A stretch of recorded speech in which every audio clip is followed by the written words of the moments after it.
Burkina Faso once had a reputation as being a relatively calm area in an otherwise restive Sahel region until it was hit by attacks linked to jihadists nearly a decade ago.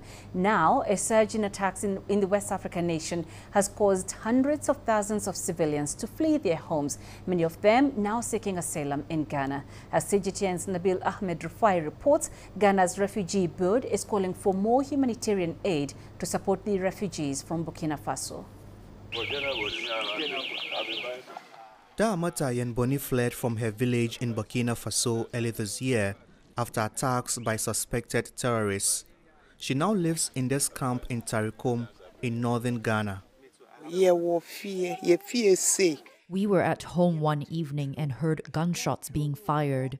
We didn't understand what was happening. The next morning we realized that militants had killed many people, so we fled and came to Ghana. Burkina Faso has seen frequent attacks by armed groups since 2015, which according to the United Nations have killed nearly 20,000 people and displaced more than 2 million people. Nearly 4,000 displaced people from Burkina Faso have taken shelter at this camp. Many of them are worried about their relatives still trapped in the conflict areas back home.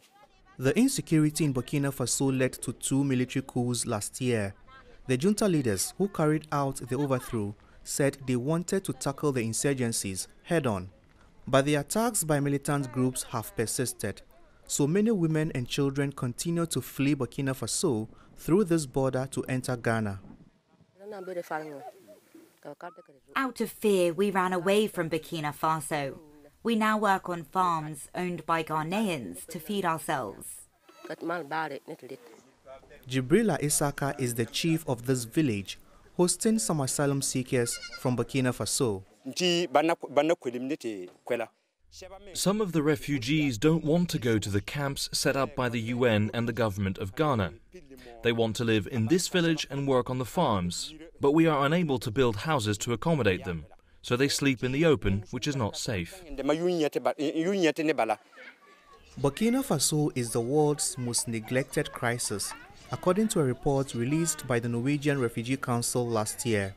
A lot of the time, the donors tell you where you should take the money to.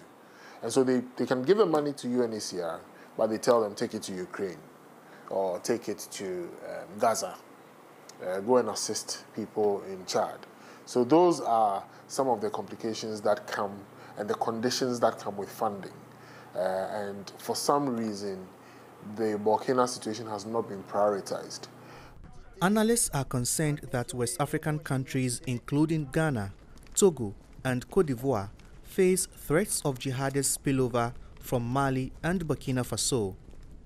ECOWAS has to be very interested in it, and it has to go beyond the fact that the military is in charge in that country and put in place the right protocols and, of course, the right measures to help the Burkinabe authorities, despite the fact that it's under a military regime, to counter the threats.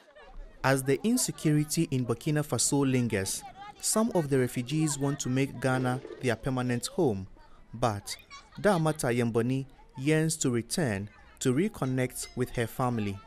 Nabil Ahmed Rufai, CGTN, Tarikom, Northern Ghana.